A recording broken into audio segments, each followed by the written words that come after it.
We need an understanding of the real nature of freedom, economic and political, and the interrelationship between the two. We need really to have a greater understanding of the kind of system, the kind of principles that have enabled us to get this great achievement of the past 200 years. We need to understand how it is that a free market works to enable millions of people to cooperate peacefully together. I know no better way to bring this out than by a very simple example that I owe to an old friend of mine, Leonard Reed, who once wrote a little article called "I the Pencil." This is the only prop I have for this TV show. As you can see, it's a plain yellow pencil. Said Leonard Reed in his article, you know, it's a funny thing, he said, there's nobody in the world who knows how to make a pencil. Now that seems like a silly thing to say, isn't it? This is just the most obvious thing. It's only a piece of wood with something black in the middle and a little red tip at the end. What do you mean nobody knows how to make a pencil? Well, suppose you were to start to set out to make a pencil. First of all, you have to get some wood, don't you?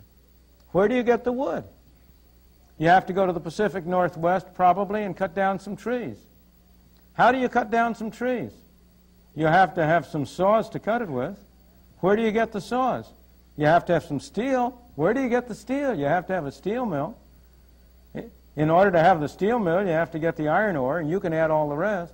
So in order to know how to make a pencil, you would have to know everything there is to know about how to start from iron ore and coal and get iron and convert it into saws and cut down trees. But that's only the beginning.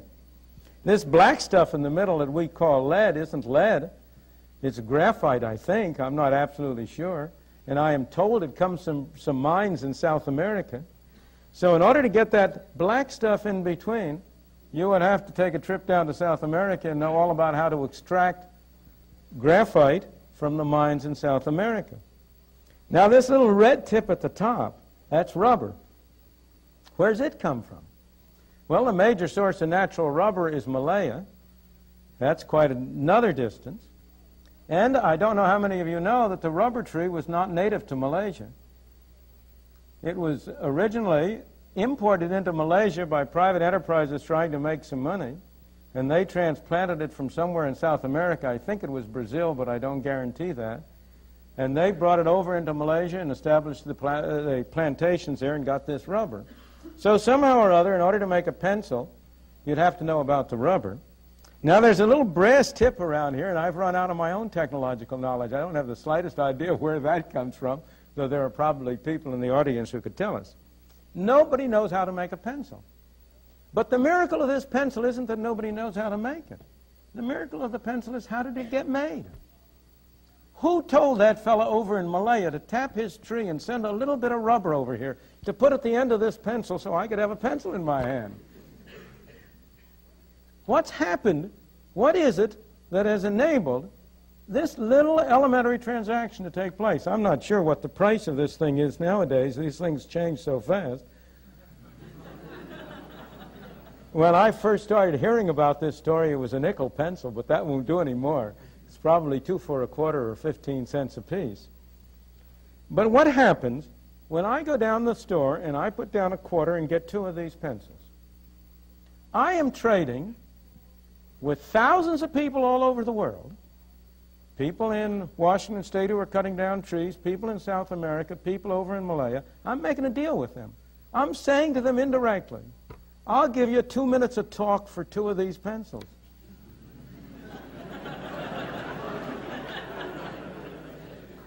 In fact, I hope I've underpriced myself in that calculation. Now, how is that brought about? Is there some commissar sitting in some central office who is sending out orders to these people in Malaya, to these people in South America, to the people in Washington? How is it that they are led to cooperate with one another? That's the miracle of the price system. Because note, these thousands of people who have been led to engage in this simple transaction with me, not one of them has been forced to do it. Nobody has had a gun to his head. They've all done it. Why? Because each one of them thinks he's better off in this transaction. And somehow or other, I've done it because I think I'm better off. Everybody has benefited. There's been no central direction. These people who have cooperated with one another don't speak the same language. They're people of all different religions. They may hate one another in every respect. But this hasn't prevented them somehow or other from being led to cooperate together. It hasn't prevented some kind of a wonderful machinery from bringing together these various components all together into this little pencil. What is that machinery? What is it that has induced people to do this? How has it been brought about? That machinery is the price system. That machinery is what the story is all about. That machinery is what enabled the United States to develop as it did. Because it's this price system which has the great virtue that it doesn't require any central direction. It doesn't require any commissars. It doesn't require people to be able to talk the same language. It doesn't require people to be of the same religion. In fact, the beauty of the price system is that when you buy this pencil, you have no idea the religion of the people who went into it, whose work went into it. When you buy your daily bread, you don't know whether the wheat was grown by a black man or a white man, by a Chinaman or an Indian or anybody else. And as a result, the price system enables you to have cooperation among millions of people peacefully, cooperating on one little phase of their life, while each one goes about his own business in respect of everything else. It works so well, it works so efficiently, that ordinarily we're not aware of it. It's like your car. It never occurs to you what a complicated business it is until 3 o'clock in the morning on a dark road it stops functioning. And then you suddenly realize it's a complicated mechanism. And it's the same way with the price system.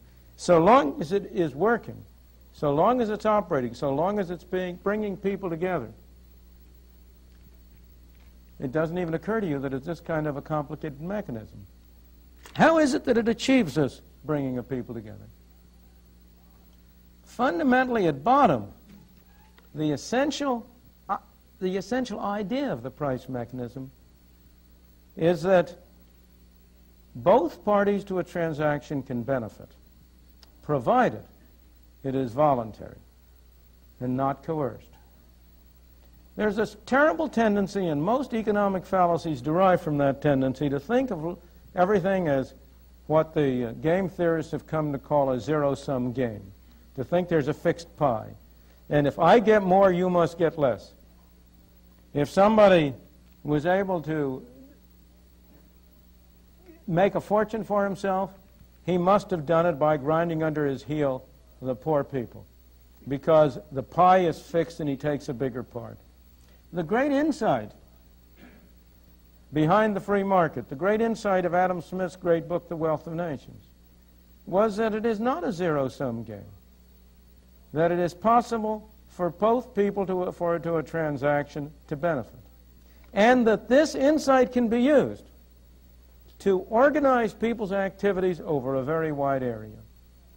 It's very easy to see that principle operating if you think of two people under any circumstances making a voluntary deal. I'll trade my penknife for your roller skate. Clearly, that isn't a deal unless both people are better off. It's much harder to see how that same principle is involved in the far-flung transactions that went into making this pencil. And yet the same principles are there. The price system operates in this way because it doesn't require orders. It operates in this way because it can transmit information in a very efficient way without any person having to send an order.